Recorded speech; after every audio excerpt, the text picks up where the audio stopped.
Chers auditeurs, bonjour et bienvenue pour notre Ritat quotidien. Aujourd'hui, nous sommes le mercredi 10 Elul 5785 et nous sommes ensemble pour partager ce moment magnifique. N'oubliez pas, vous aussi, de le partager avec vos amis, afin que nous soyons encore et toujours plus à étudier la Torah, à partager ce moment de Chassidut, ensemble, jusqu'à la venue de Mashiach.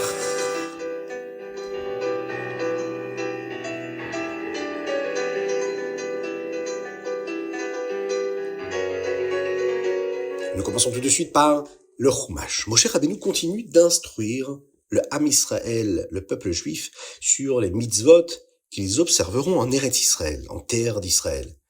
Aujourd'hui, le Chumash aborde une variété de sujets. On passe des lois matrimoniales jusqu'à la sainteté dans le camp militaire. La Torah commence par les lois concernant le mariage avec des non-juifs convertis. Si un homme des nations d'Ammon ou Moab se convertit, et lui et ses descendants ne pourront jamais se marier avec un juif. Ces nations-là, par leur action, ont causé une faute spirituelle terrible au Ham Israël, au peuple juif. En revanche, si un homme ou une femme d'Égypte ou de Édom, qui étaient des descendants d'Ésav, se convertit, la troisième génération est autorisée à se marier avec des juifs. Ces nations ont cherché à blesser physiquement le Ham Israël, mais n'ont pas causé une faute spirituelle. D'où la différence dans la loi avec les autres peuples comme Ammon et Moab. Ici, le Chumash nous enseigne ensuite que le camp militaire juif doit être un lieu de grande gdusha, de grande sainteté. Si un soldat est tamé, et spirituellement impur, il doit quitter le camp jusqu'à ce qu'il redevienne tahor. Le camp doit également avoir un endroit spécial pour les toilettes. Si un soldat s'en éloigne, il doit toujours avoir une pelle avec lui pour couvrir ses besoins, afin que le camp reste un endroit propre, où la présence d'Akadosh Baruch Hu peut résider confortablement. On peut voir ici comment Akadosh Baruch Hu réside partout et qu'un juif, là où il est, il doit vivre dans un endroit propre physiquement, matériellement, mais aussi spirituellement, au niveau de la Gdusha, de la sainteté. D'ailleurs, les deux sont liés. Moshe Rabbeinu aborde ensuite les lois qui concernent l'esclavage, mais également la propriété. Si un esclave juif s'enfuit d'un maître non juif, nous ne devons pas le rendre. Si un esclave non-juif s'enfuit en Eretz Israël chez un maître juif, nous ne devons pas non plus le rendre. L'esclave non-juif doit devenir un guer, un converti, et rembourser à son maître le coût qu'il avait payé pour lui. Il y a d'autres lois cruciales qui sont abordées dans la paracha aujourd'hui. Une femme ne peut pas avoir un comportement déplacé, ni un homme d'ailleurs. L'argent gagné de cette manière est considéré comme impur et ne peut être utilisé pour acheter un korban ou une offrande pour Dieu, on peut le comprendre. Un juif n'a pas le droit de prêter de l'argent avec intérêt, le ribit, à un autre juif, mais il peut le faire avec un non-juif. En agissant ainsi, Hachem nous bénira dans tout ce que nous entreprendrons dans la terre d'Israël.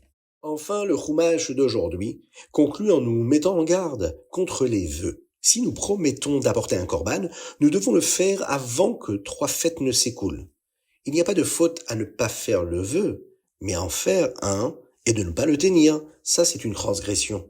Il est donc sage de n'en faire un que quand on est absolument certain de pouvoir le tenir. Un mot, c'est un mot. Il faut tenir sa parole, il faut toujours la respecter, en particulier lorsque c'est une promesse qui concerne Akadosh Baruch Hu au Beth Amikdash.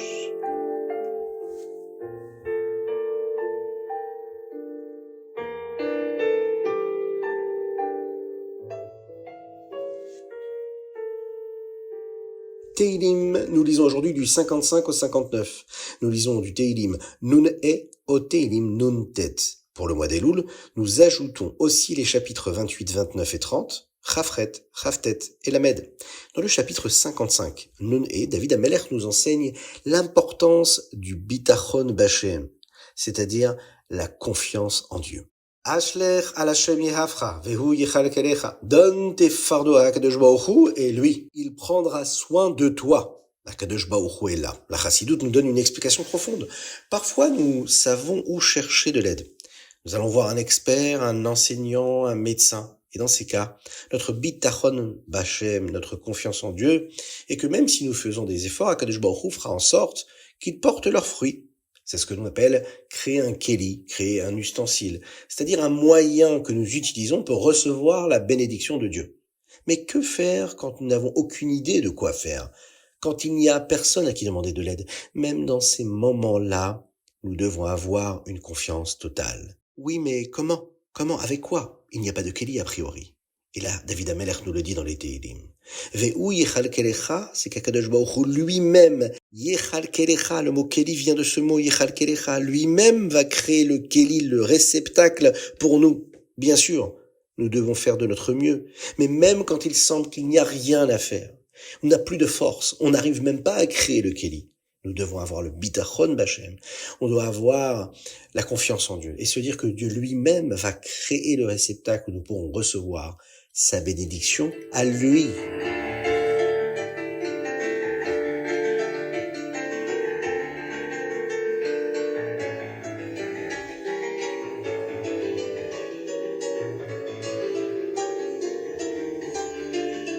Tania Nigeret HaKodesh Siman Yud Bet.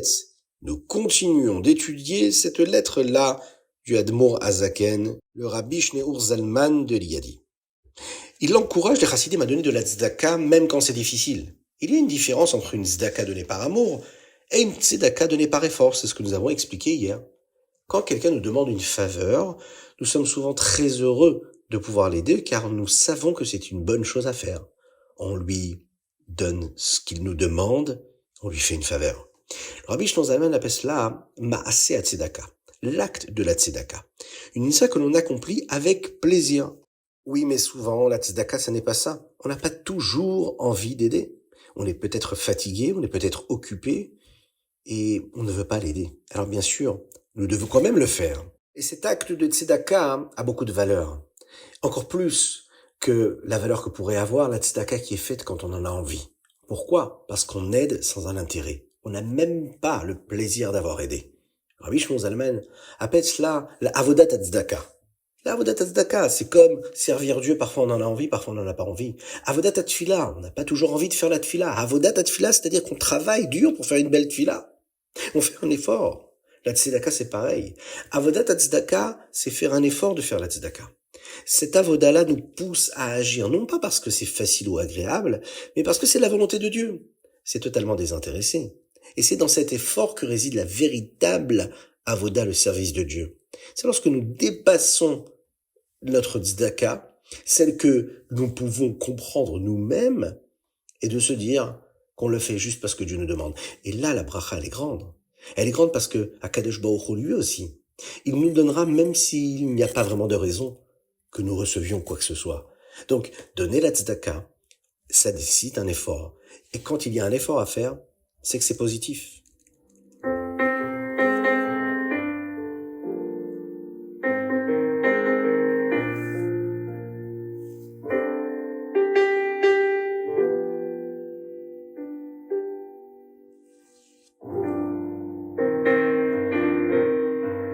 Hayom Yom Yud Elul, le 10 Elul.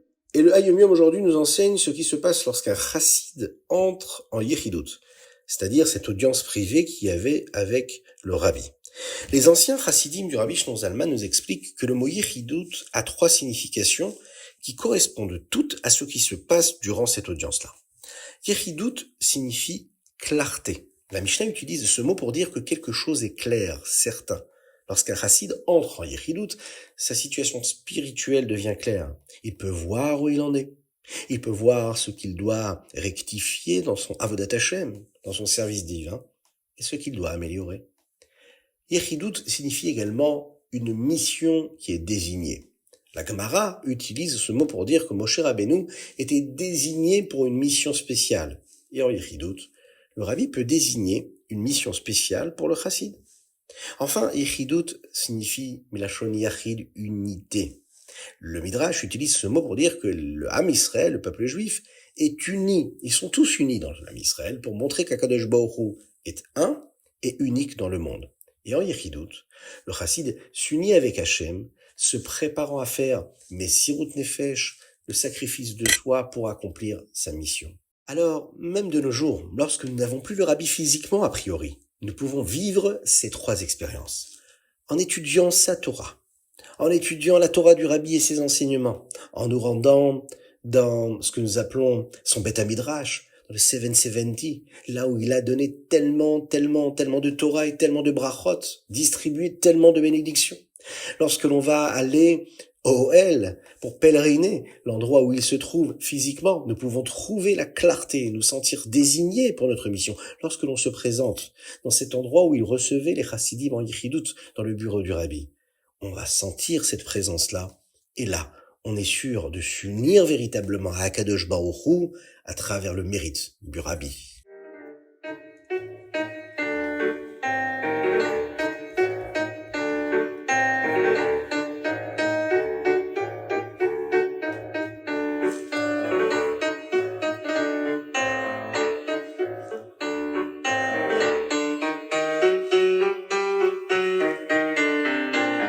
Rambam, aujourd'hui nous étudions les halachot qui concernent les lois sur les fautes commises par inadvertance. Dans le chapitre Gimel, le Rambam explique les différentes circonstances dans lesquelles une personne est considérée comme ayant commis une faute par inadvertance, qui nécessite une offrande pour la faute qui a été commise, korban khatat.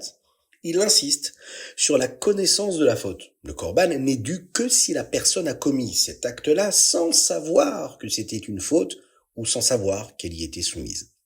Dans le chapitre Dalet, chapitre 4, on nous détaille les règles qui s'appliquent lorsque plusieurs personnes commettent une faute de manière collective.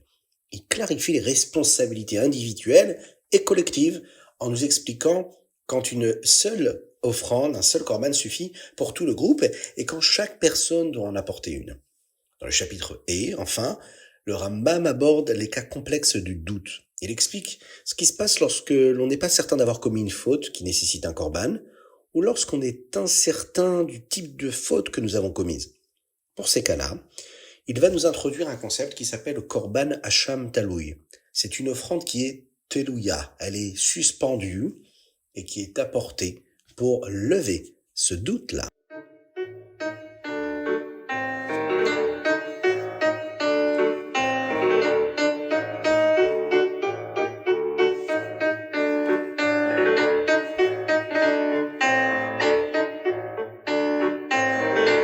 Voilà, c'était le chitat du jour, mais nous sommes pendant le mois d'Elul. Et le mois d'Elul, c'est un moment où nous devons réviser ce qui s'est passé et nous préparer à l'avenir.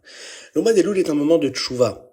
Nous réparons l'année écoulée et nous préparons l'année à venir. Le rabbi nous enseigne que chaque jour du mois d'Elul a le pouvoir de réparer le jour correspondant de chaque mois de l'année précédente et de nous préparer pour les jours qui correspondent de chaque mois de la nouvelle année. Ainsi, le Yud Elul, le 10 Elul, comme aujourd'hui, est un jour pour réfléchir à tous les 10 de l'année. Voici quelques exemples du Yud dans l'année et qui peut nous permettre de méditer ensemble à ce que nous pouvons rectifier ou même tirer des forces de ces jours-là. On peut commencer par le Yud Tishri. Le 10 Tishri, c'est Yom Kippour. Nous avons le Yud Kislev, qui est le jour où le Admour Haim Tsaïe a été libéré de prison. Le Yud Shvat, c'est le jour où le rabbi a pris la relève. Et le Yortzeit également du rabbi Yosef Yitzhak. Nous avons le Yud Nissan, qui est la veille du Yud Aleph Nissan, l'anniversaire du rabbi de Lubavitch. Et enfin, nous avons le Yud Av, qui est le lendemain du Tisha B'Av. C'est l'occasion de réfléchir à une bonne action que nous avons faite un de ces jours-là et que nous voulons maintenir. Ou bien, une résolution que nous voulons commencer à mettre en œuvre.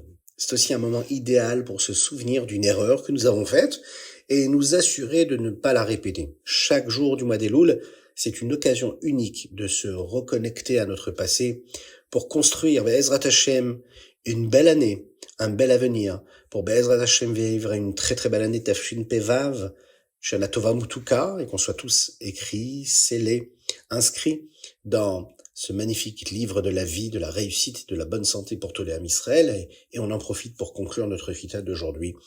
Une belle pensée pour tous nos frères en Eretz Israël, en particulier pour la libération des otages et la grande réussite pour tous les Chayalim et la guérison totale de tout le Am Israël.